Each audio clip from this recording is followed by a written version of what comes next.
add my thanks to those that have already been expressed for everyone coming this afternoon. It is an honor for me to see so many of you and so many friends. And we are just delighted you could be here, and I hope you have certainly enjoyed the two performances. Okay, Dustin and William are just two examples of the quality of the students at the University of Tennessee. We have so many wonderful things going on here, but somehow all these wonderful things don't seem to get put out by the media. Like, you know, maybe we're all in the wrong business. Maybe we all ought to go into sports or something. Anyway, they are just an example of the quality of students and what has been happening at the University of Tennessee. It is really terribly exciting. So, and thank you, William and Dustin. Let's just give them both a praise.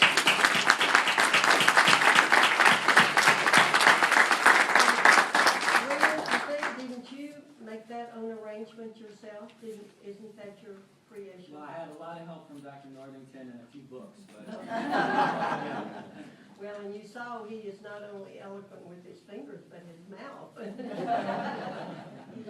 Anyway, we just have great students here. Let me tell you a little thing I read. Oh, well, in a sidebar, when Dr. Cheek apologized for the Natalie L. Haslam business building. For about half a century, Jim and I have had an ongoing battle about the importance of the business school, or the School of Liberal Arts, as it was when we were in school. And it gets kind of feisty at times.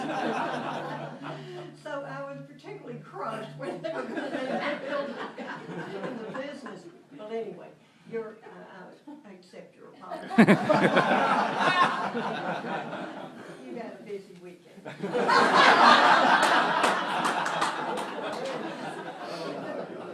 But anyway, I also would like to tell you we have several representatives from the Steinway & Sons Company, and I would love for y'all to stand up, if you will, please. Some from New York. They do feel welcome to Knoxville, because I think we are a welcoming community. So thank y'all for being here. A long time ago, I read an interesting thing that had happened in London during World War II, when London was being bombarded by the German airplanes. And everything, of course, was in terrible disarray. And one day, a musician was going home from work, and he just thought he would stop in St. Paul's Cathedral and play. And he did, and it was happy for him that he could have that time. And people heard him from outside and came in. And then the next day, some more people showed up to play, and more people showed up to listen, and it became an enormous thing that happened. And it was music that restored their souls when were being torn apart by war.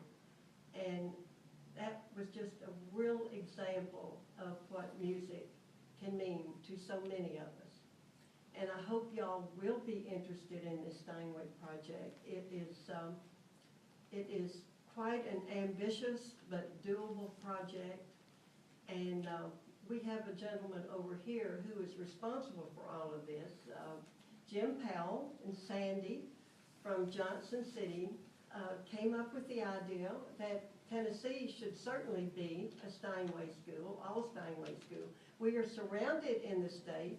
East Tennessee State is one, Middle Tennessee State is one, Pellissippi is one, and we're kind of late in the game, Jim. You should have come up with this idea.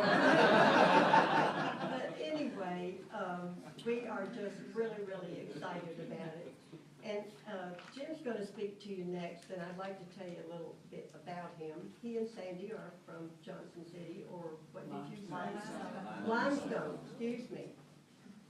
And they have already invested an enormous amount of time, energy, and money in the University of Tennessee. And I have to say that Jim has worked very closely with him in the past. And he has described Jim Powell as a relentless fundraiser. So we can thank Jim for his idea and for what all he is doing for University of Tennessee. And we could not thank him enough for all of both of their passion and energy and enthusiasm. And Jim, thank you for being here, and Sandy, and William, I hope you know how disappointed the Lowrys are that they could not be here. It was impossible for them to get here. But anyway, we have wonderful people, we have wonderful students and faculty, and they deserve instruments like this. So thank you so much for being here.